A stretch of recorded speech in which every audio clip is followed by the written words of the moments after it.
پھر دوسری جماعت 70,000 فرشتوں کی آتی ہے، اور جو ہے وہ پہلے جو 70,000 پڑھ کے گئے ان کی باری پھر کبھی نہیں آئی گی۔ فرشتوں کی تعداد اللہ کی مخلوق کا اندازہ ہم نہیں کر سکتے، اللہ کی فوج کا ہم اندازہ نہیں لگا سکتے۔ تو فرشتے اتنی تعداد میں ہیں کہ روز ایک مرتبہ 70,000 فرشتے پڑھ کے نکلے تو پھر دوسری مرتبہ ان کی باری نہیں آئے گی، قیامت آ جائے گی۔ تو اتنی مخلوق، ان میں کسی کی بھی پیدائش کی تاریخ ہے نہیں ہے، ان کے ماں باپ ہے کہ نہیں ہے؟ نہیں ہے۔ جبرائیل کا کوئی بیٹا ہے، جبرائیل کی بیوی ہے، جبرائیل کا بیٹا بیٹی ہے، جبرائیل کے رشتہ دار ہیں، جبرائیل کسی کے داماد ہیں، جبرائیل کسی کے شوہر ہیں، جبرائیل کسی کے سسر ہیں، یا جبرائیل کسی کے سالے بہنوئی ہیں؟ بتائیں میرے بھائیوں، نہیں ہے۔ تو نور کی پیدائش نہیں، ایک ہی مرتبہ اللہ تبارک و تعالیٰ نے کن فیکون سے ان کو بنا دیا، ہو جا تو وہ مخلوق ہو گئی۔ لیکن انسان کو بنانے کا ایک اللہ تبارک و تعالیٰ نے ایک دستور بنایا، عورت اور مرد کے ملاپ سے انسان کی پیدائش ہوتی ہے، اور عورت مرد کا محتاج نہیں ہے، اللہ تعالیٰ یاد رکھنا۔ آدم علیہ السلام کو بغیر عورت اور مرد کے پیدا کیا، ٹھیک ہے؟ تو ایک دستور، انسان بولے بات کھاتا بھی ہے پیتا بھی ہے۔ نہ جبرائیل علیہ السلام کبھی کھانا کھائے، نہ کبھی پانی پیا، نہ وہ کبھی سونے والے، نہ کبھی جو ہے اونگنے والے، کچھ نہیں۔ وہ ایک ہی اللہ کے حکم کی تعمیل کرتے ہوئے زندگی جو ہے وہ قیامت تک وہ زندگی گزاریں گے۔ یہاں نبی کا معاملہ دیکھیے، آپ نبی کو نور کہتے ہیں۔ نبی، اس نبی کے بارے میں تم ہی کہتے ہو کہ وہ آمنہ کا لال ہے، کہتے کہ نہیں بھائی؟ آمنہ کا لال یعنی اللہ کے رسول صلی اللہ علیہ وسلم کی ماں ہے۔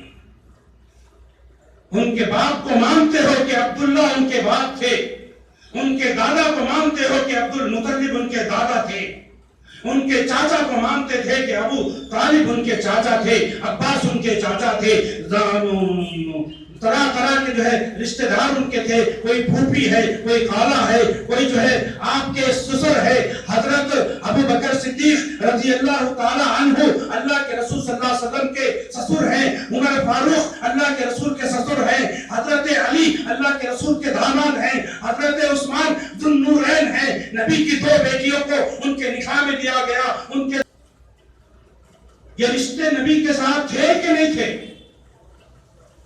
نبی کھاتے تھے،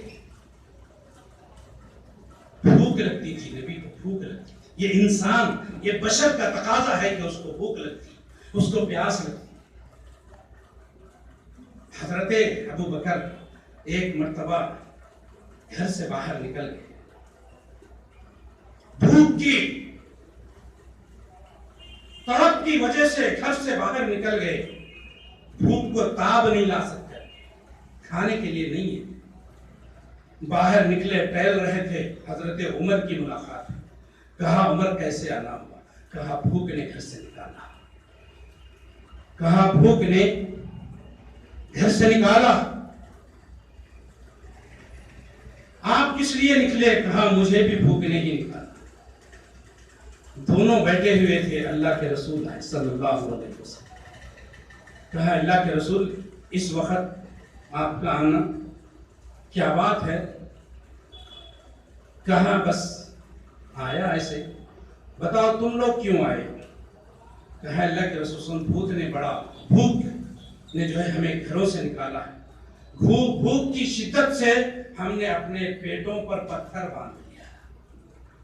حضرت ابو بکر اور عمر نے اپنے پیٹوں کو اٹھا کر کے بتایا، کرتے کو پتھر بندھے ہوئے تھے۔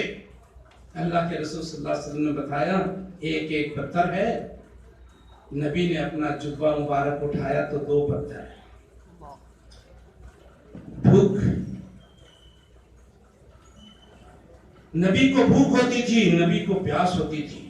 کچھ کھانے کے لیے ہے نہیں، کچھ پینے کے لیے ہے نہیں، ٹھیک ہے میں آج کا میرا روزہ ہو گیا، کھانے کو نہیں ملتا، پانی کو نہیں ملتا، تو نبی روزے کی نیت کر لیتے۔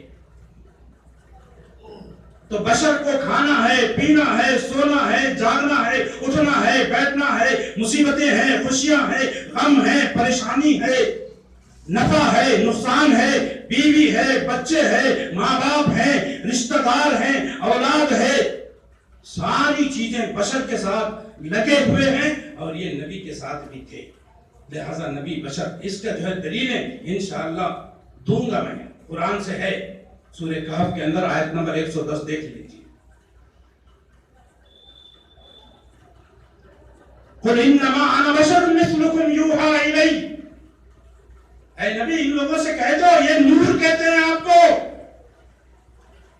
آپ ان لوگوں کو کہہ دو انما انا بشر، میں بے شک بشر ہوں، انما انا بشر مثلکم، تمہاری طرح، قرآن کے الفاظ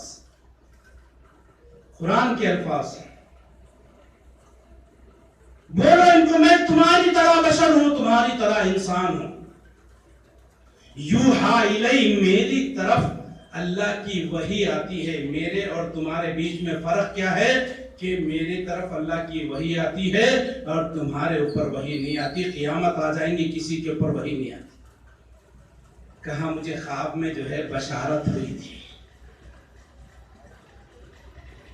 خواب میں بشارت بھی یہ نبی کے لیے ہے، نبی کی وحی ہے، وحی کا ایک طریقہ ہے، کئی طریقوں سے وحی نازل ہوتی تھی۔ خواب کے ذریعے بھی اللہ تبارک و تعالیٰ نبیوں کو بتاتے تھے، تو وہ بھی نبی کی وحی ہوتی تھی، نبی کا سچا خواب اللہ کی وحی۔ آج بھی کچھ ہمارے مسلمان دعویٰ کرتے ہیں کہ ہمیں جو ہے بشارت ہوتی ہے۔ ایک صاحب ملے، ان کی عادت ہے، ہمیشہ کہتے کہ اللہ کی میرے کو بشارت ہوئی، اللہ نے یہ کہا، مجھے یہ بتایا، اس طرح سے بتایا۔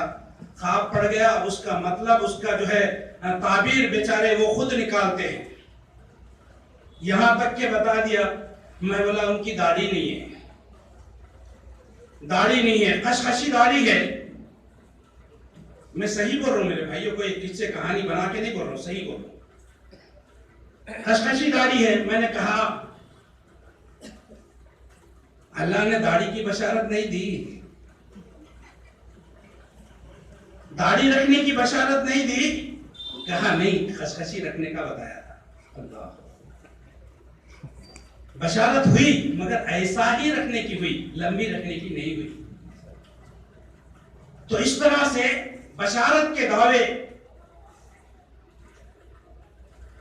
اختلاف، یہ قرآن سنت سے اختلاف نہیں ہے۔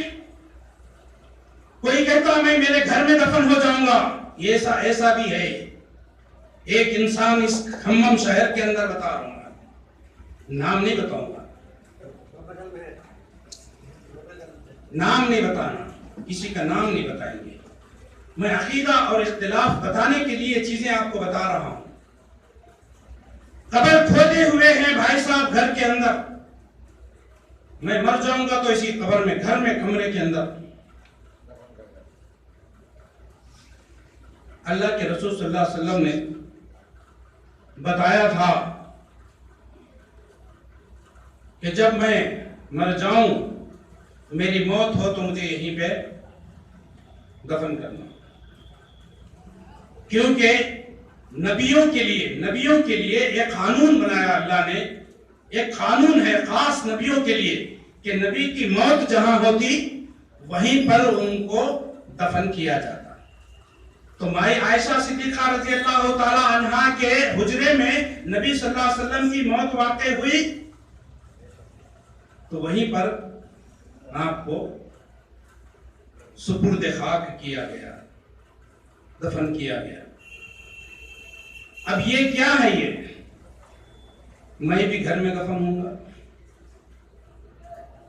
نبوت کی طرف اشارہ نہیں ہو رہا، دعویٰ کرنے کا اشارہ نہیں ہو رہا۔ 30 دجال پیدا ہوں گے نبی کے۔ ارے کھل کے نہیں بول رہے میرے بھائیوں،